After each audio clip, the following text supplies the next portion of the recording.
I caught my married neighbor with another man. But nothing was what it seemed, so I, Amy, have lived next to this couple for a few years now. They seem like nice people, let's call them Sarah and Mike. I remember when they first moved in, they were the picture-perfect couple, always holding hands while getting the mail or working together in their garden. Sarah would wave to me every morning as she left for her job at the local hospital where she works as a nurse, and Mike would sometimes help me carry my groceries when he saw me struggling with heavy bags. I got to know them better during our neighborhood's annual summer barbecue that first year. Sarah brought her famous potato salad, which, between you and me, wasn't actually that good, and Mike entertained everyone with stories from his business trips. He works as a sales representative for a pharmaceutical company. That's why he travels so much, sometimes he's gone for days at a time, and that's when I started noticing something strange. It began innocently enough. I was working from home one day. I'm a freelance graphic designer, so my desk faces their house, when I saw an unfamiliar car pull into their driveway. At first, I thought maybe it was a delivery or someone checking the meters, but then this guy got out. Tall, dark hair, wearing what looked like scrubs. He walked up to their door like he knew exactly where he was going, and Sarah greeted him with what seemed a bit too friendly for a casual visitor. I tried not to think much of it. Maybe he was a colleague from the hospital, that would explain the scrubs. But then it happened again the next time Mike was away. And again. And again. At first, I thought maybe it was a relative or a friend, but it didn't take long before I realized something was off. I'd see him pulling up shortly after Mike leaves, staying late or sometimes even spending the night. And the way they greet each other. You can just tell. They're not just friends, if you know what I mean. I started noticing a pattern. Every Tuesday and Thursday when Mike was traveling, this mystery man would arrive around 7 p.m., usually carrying takeout bags from that fancy Italian place downtown. Sometimes they'd sit on the back patio, drinking wine and laughing until late into the night. I couldn't help but notice how Sarah seemed different around him, more animated, younger somehow. She'd wear these outfits I'd never seen her in before, and her laugh would carry across our shared fence. I later learned his name was David through an awkward encounter at the grocery store. I was in the produce section when I saw them together, picking out tomatoes and acting like a couple. They froze when they saw me, and Sarah quickly introduced him as David, a friend from work. The way she emphasized friend made my stomach turn. I just nodded and hurried to another aisle, but not before I noticed they were buying ingredients for what looked like a romantic dinner. This has been going on for months, and honestly, it's been driving me crazy. I know it's not my business, but I've been cheated on before, and the thought of Mike being completely unaware that his wife's sneaking around with another guy just made me feel sick. My ex-husband did the same thing to me 5 years ago, sneaking around with his secretary while I was working late at my old advertising job. Finding out through a coworker was devastating, and I couldn't help but draw parallels. I kept trying to tell myself to stay out of it. I mean, who am I to get involved, right? But every time I'd see that guy show up, I'd feel more and more guilty. It wasn't like they were hiding it well either. Lights on, curtains wide open, they didn't seem to care who saw. They'd dance in the living room, cook together in the kitchen, and once I even saw them kissing by the pool. It was like they were flaunting it. The guilt started affecting my daily life. I couldn't focus on my work. My latest client even complained about missed deadlines. I'd lie awake at night, hearing their laughter through my bedroom window, wondering if I was betraying Mike by keeping quiet. My sister Jenny told me to mind my own business when I called her for advice, but she hadn't seen what I'd seen. Things got even more complicated when Mike started being friendlier than usual. He'd bring me coffee from Starbucks sometimes, knowing I worked from home. Once, he even invited me over for dinner when Sarah was working late. I felt horrible sitting there, eating the lasagna he'd made, knowing full well that Sarah was probably with David.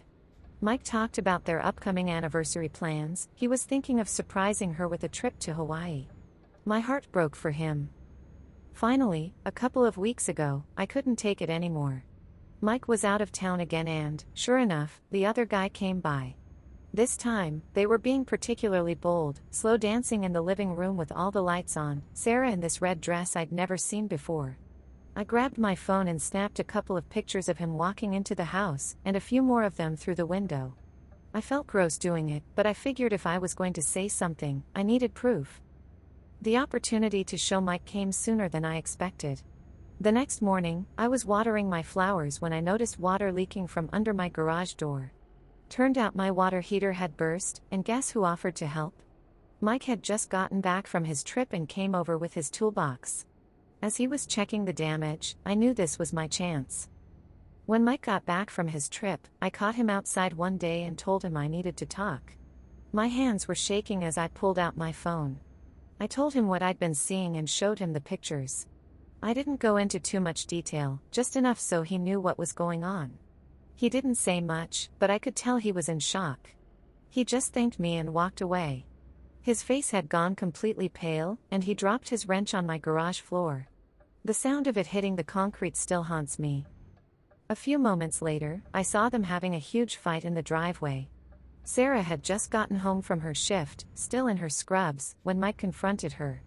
I couldn't hear everything, but phrases like "how could you?" and "it's not what you think" carried across the yard. She tried to grab his arm, but he pulled away. Their voices got louder and louder until Sarah burst into tears and ran inside. Mike got in his car and drove off, tires screeching. The next few days were unbearable. I could hear them arguing through the walls, their voices muffled but clearly angry. Cars would come and go at odd hours. Sarah's sister stayed over for a few nights, and I saw Mike sleeping in his car one evening. The neighbors started talking, especially after Sarah threw Mike's clothes out on the front lawn one afternoon. But then something unexpected happened. About a week after I'd shown Mike the pictures, I saw David's car pull up again. I was ready to call Mike, thinking Sarah was still carrying on with the affair, but then Mike's car pulled in right behind him. They both got out, and to my surprise, they weren't fighting. Instead, they went inside together, where Sarah was waiting at the door. I was confused until later that evening when I ran into Sarah at our local coffee shop. She looked tired but surprisingly calm. She sat down at my table uninvited and said, "I know you were trying to help, but you got it all wrong." Then she explained everything. It turns out David wasn't her lover, he was their marriage counselor. Mike and Sarah had been having problems for months, mainly due to his constant traveling. They'd started seeing David for couples therapy, but because of Mike's schedule, Sarah would often meet with him alone when Mike was away. The dancing, the dinners, the late-night talks, they were all part of some kind of intensive therapy program David had developed. The red dress night I'd photographed? That was Sarah practicing for a date-night role-play exercise David had suggested. I felt like the ground had disappeared beneath my feet. Sarah wasn't angry, if anything, she seemed more amused than upset. She explained that my revelation had actually forced them to confront some of their communication issues. The fight I witnessed wasn't about an affair at all, it was about why Mike had believed it so easily, and why Sarah hadn't told him about continuing the therapy sessions alone. The whole thing had unintentionally become a turning point for them. Mike had requested fewer business trips, and Sarah had agreed to be more open about her therapy sessions. They were actually working things out, no thanks to my amateur detective work. Now I'm feeling really conflicted. Part of me feels like I did the right thing by telling Mike, but another part of me feels like I should have kept my nose out of it. Their marriage was none of my business, and maybe I just made everything worse by getting involved. The therapy sessions continue, but now they make sure to close their curtains, probably more for my benefit than theirs. Sarah still waves to me in the mornings, but there's a knowing look in her eye that makes me want to crawl under a rock. Mike seems to find the whole thing hilarious now, and occasionally makes jokes about me being the neighborhood watch. Last week, he even invited me to their renewed vows ceremony, apparently, another one of David's suggestions. I politely declined. I've learned my lesson about jumping to conclusions, though I still catch myself peeking out my window sometimes when I hear a car pull up next door. Old habits die hard, I guess. But now I just mind my own business and focus on my work. Although, I have to admit, I did recently notice the couple across the street acting a bit suspicious. But that's another story, and this time, I'm keeping my theories to myself.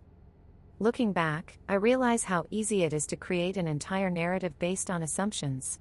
Those late-night therapy sessions, the casual dinners, the emotional conversations, they all looked like something else through my biased lens.